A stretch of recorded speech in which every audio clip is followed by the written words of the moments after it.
Henry, congratulations on your victory this evening. I can't imagine that you could have thought it would go much better than that. What's the emotion like right now? What does this win mean to you? I told you guys before, this win was not just for me, but for every flyweight out there that wanted the opportunity to fight for a world title someday, and I put him on the map. I beat, I know he may not accept it from what I'm hearing, but I beat the greatest bantamweight of all time. And this is a flyweight. This is the guys that are boring. Let's talk about the stoppage. I mean, you're right. TJ was here earlier, and he's frustrated to say the least. He feels like an opportunity was taken from him that he didn't get to finish the fight. And Dana was actually here earlier and said, he didn't want to take anything away from you. He felt like you were aggressive and you were doing very well. But he also said maybe would have liked to see him let it go just a little bit longer. What do you think? You were in there. I think it was a great stoppage. I felt his body go limp. I wouldn't be throwing. You guys have to understand, I weighed in at 146 pounds when I fought him. Strong, and you could see it. Every blow that he took, he was eating some hammers. And I thought it was a good stoppage because, man, if he was going to take another 10, 20 hits. When your body goes limp like that, when you cut weight like that and thinking you're going to go out there and just take my belt from me, that's not the way it works. So I think it was a great stoppage. This is why MMA is sanctioned now because of refs. So if I was to talk to that ref, I was like, hey, man, you're okay, man. We're both in there. We saw him go limp a few times. Watch it again, and you'll see it. TJ, you said, hey, let's do it at 135. I'll do it again. Let's do it for your belt. TJ said, I want to do it again at 125, man. I just feel like I didn't get to do it. Would you entertain that idea? I mean, you're fighting for the flyweight division. You're fighting for all flyweights. Would you entertain the idea of doing it again at 125? We would have to. I would have to talk to Dana, talk to Ali, talk to the team. It's open. It's open. But at the same time, I got the gold. The golden rule. The guy with the gold makes the rules, For sure, man. And I think partially what makes TJ good is the fact that he is a sore loser. So am I. But you know what? At least I'm able to accept it and, get better from it. I saw he was hurt since the beginning. I thought it was that kick that really kind of rattled him. And I'm going to have to rewatch that fight, but I saw him going limp. I saw his body changing. I shoved him down. Like, you shove somebody down, they're hurt, guys. If I do this to you and you're just, come on. Last thing for me, Henry. We asked Dana, hey, come on, man, what's the future of the flyweight division? Tell us. And he said, listen, I said we'd see what happened on Saturday. I didn't say we'd have an answer on Saturday, so he wouldn't tell us. Have you talked to him? Do you have any insight? What's going on? Because everybody's just trying to figure out, did this help the division stick around? I think so. I think it did. I think this victory, even though a lot of people would say it was an early stoppage, I did this, again, not for me, for all those little guys that will never make it to 135 pounds. It's sad, man. It's sad that they let half the roster go. Good guys that I was like, hey, I got my eyes on these guys. Now I'll never see them again. And I'm able to kind of carry everybody forward. It's like, hey, dude, don't underestimate. Don't underestimate the little guys. Don't underestimate the flyweights. Demetrius Johnson has reigned for a long time. He showed a display of art, of poetry and motion. And now I'm going in there and taking out the bantamweight champ. What's not exciting about it? Henry, you spent all week over here. Yeah. You spent all week discussing how you were doing this for flyweights, yet after the fight, you asked for TJ at 135. Why call him out at that weight? Why not call him out back at 125 again or another flyweight contender? Because I think Ali wants to answer that. Because I gave him the opportunity. It's part of it too, is added to my legacy. I've done things at from the Olympics to defeating two of the greatest, fighters of all time. I feel like now it's okay, guys. I think I have the right to say, hey, give me a shot. Allow me to keep this bout at 125 pounds. You can get your rematch, but let's do it at 135 pounds. Give me a shot now. It's almost like the champ loses his juice, guys. He's gonna fight somebody. He's gonna go defend his title, 135 pounds, and he's got a loss underneath me. That doesn't make any sense, right? Or maybe. I don't know. I'm just happy. Yeah, and Henry, you said it right there, you're happy right here. But is there any part of you that, doesn't feel entirely satisfied? I mean, Dana did say that he thought it was a terrible stoppage. TJ is very upset. There's feedback from fans. Like, this should be the greatest moment of your career, right? Is there any part of it that doesn't feel like that? No, because to be honest with you, the greatest moment of my career as of now was beating Demetrius. And I've said it all along. I said, TJ is good, but he would never beat Demetrius Johnson. I've always said, DJ would stop him. Since the first time they asked me. This is why I even asked Dana White when they were trying to do the DJ fight. I texted him. I says, hey, give me TJ Dillashaw. If Demetrius Johnson doesn't want to fight him, give me him. I want him, and I'll do it for free. Because I knew Demetrius Johnson would beat him, and that just kind of solidifies kind of how the fight would go. I'm a big 25-pounder, man. I can easily fill into 35, no problem. I believe that I'll even be bigger than these guys at 35. With the team that I have, with the science that I'm using, guys, I'm strong. I'm strong. I have a great team behind me. I mean, man, God bless whoever wants to fight me. If you do go up, do you feel like, we've seen sometimes we saw Amanda Nunes, she wanted like 8 months to, put on the weight properly and everything. George St. Pierre always talked about that. Do you feel like you would need a little bit of time to, be there? I know you've fought 135 in the past several times, but do you want to do it like over a certain time frame? I do, because now there's an X, man. When you beat somebody like TJ, everybody wants a piece of you now. And there's going to be a lot of naysayers. Oh, you didn't beat DJ, and now it was, they stopped it too early with TJ. It's like, God, when am I going to get the respect that I need, that I deserve? When? But it doesn't even bother me no more because, man, I got the credentials to prove it. And that's all there is to it. And just two more things. Did you catch Joseph Benavidez's performance tonight? I assume he would be the number one contender if you and TJ don't run it back. You know what? I didn't. I saw the first round of his fight, but I was so busy. I just wanted to see how the first round went, and I closed my eyes like fights before I warm up or whatnot, so I didn't get a chance to see it. But I'd like to go back and I heard it was a close fight though. And just last thing, you are the first owner of that new UFC Championship Belt right there.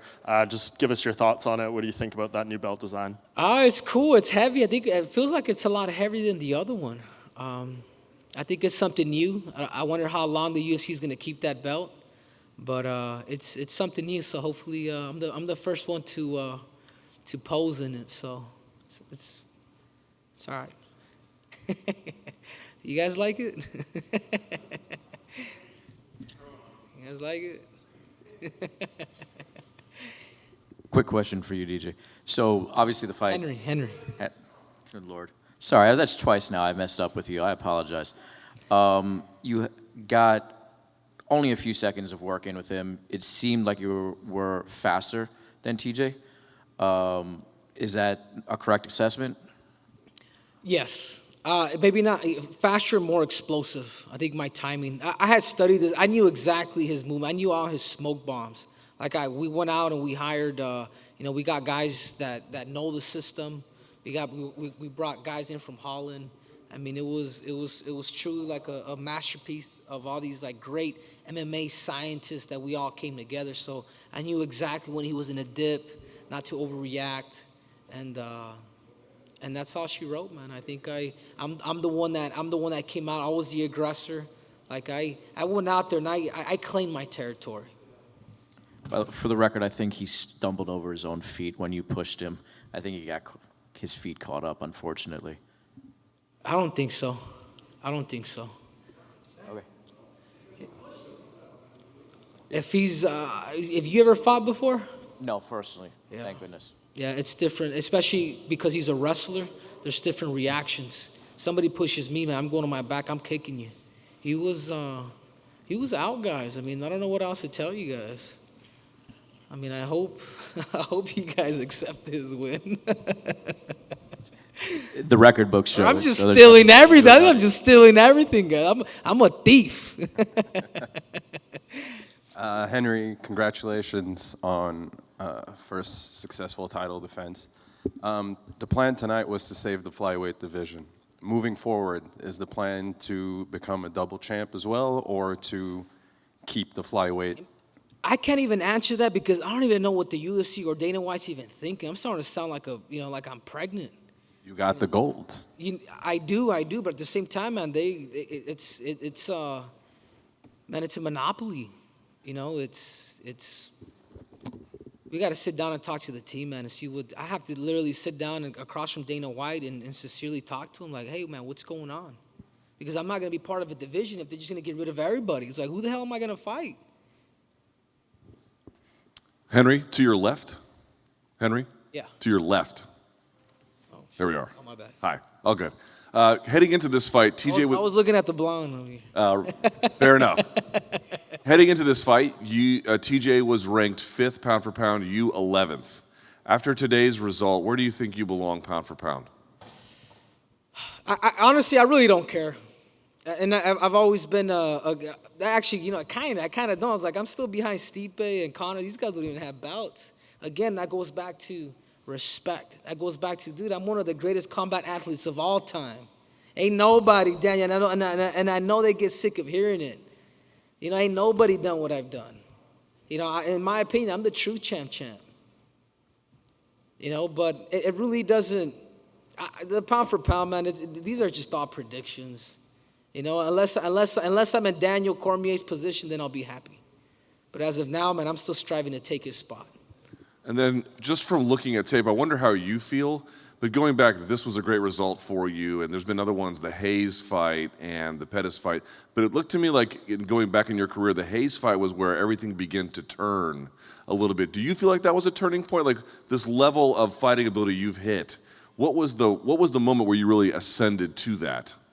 I think it was, and I said it before. It was facing my problems. I was stuck at home. I wasn't at the right camp. I didn't have the right people in my life. I went out, traveled the world, went out to Brazil, went out to Holland, went out to Asia, started kind of expanding my mind. And I think a lot of it was through defeat. Losing has only motivated me. Losing has only kind of made me, has put that chip on my shoulder. And that's kind of what's made me dangerous. And that's really what makes me special, is the fact that I'm able to overcome adversity and I'm able to become better because of it. Henry, with an Olympic gold medal, you've left your legacy on the wrestling world. You're starting to do that here in the UFC. How important is it to you, or what kind of motivation does it give you to be and to continue proving that you're the best combat athlete ever? So you say that again? It's the love of competition. It's the love of competing. It's the love of pushing my mind, body, and soul to levels of extremes that I've never felt before. It's challenging myself. It's putting myself in these deep waters when I'm training. It's the discipline. It's all these things that a lot of you guys probably don't see. It wasn't just the right hand that knocked this guy out. There was a whole process to this. There is a whole method to this.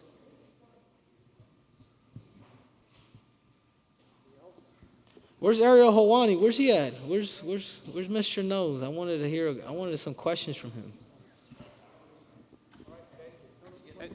Sorry, one more. You mentioned earlier that you said you felt pregnant. Could you clarify those statements? I'm saying that because I keep nagging about the saving the flyweight division and all that. It could take a toll on you too. And I did all that. I did all that because for a reason, to bring attention to our division.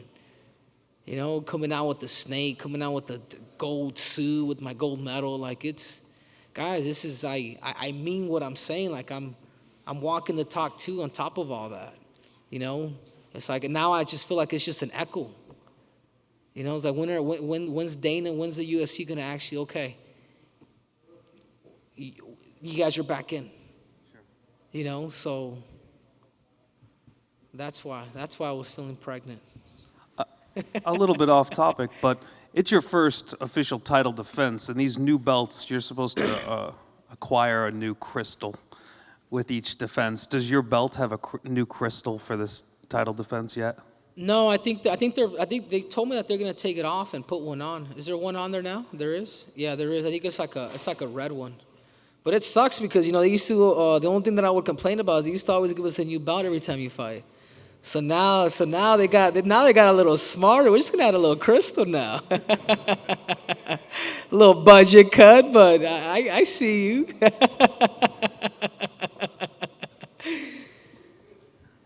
I know we're playing a lot of what ifs, but if you go to 135 and you were to defeat TJ again, would that be a move you'd want to stay at 135? I know you'd struggled with 125 in the past, but that seemed to be a long time ago. Is that even a concern? Are you thinking about an eventual move to 135, or is this all just in the air still? Man, if I was to be honest with you, I am eventually. I'm big, guys. Like it's not easy. It's not easy getting the weight off. You guys saw how shredded I am. I was probably the last one to weigh in too at the weigh-ins. I mean, it's not. I was still sweating by the time I got on the scale. I sacrificed my body a lot. I'm gonna be 32 next month. I've been making this weight since I was in high school. Eventually I do want to go up, but I want to go up with the purpose of fighting for another one of these. To make an imprint in my legacy that people are going to remember forever. Hey, this guy did something that nobody's ever done. You can win 50 belts, you can win whatever, but man, what I've done in sports is iconic. Is iconic because of that. That would be one of the reasons. Thanks, Henry. Congratulations today. Thank you.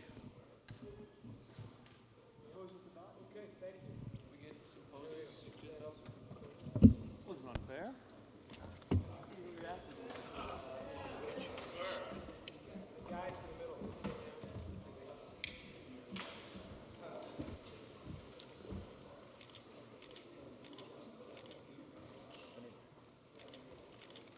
Can you show off the Ruby action? It's on the top where your other hand is. Is there a red gem in there yet? I can't see it down here, unfortunately.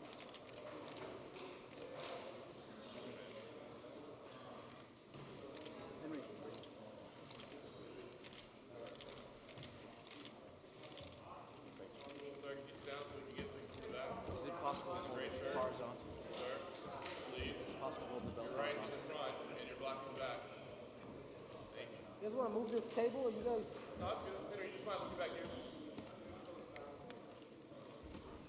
Thank you, sir.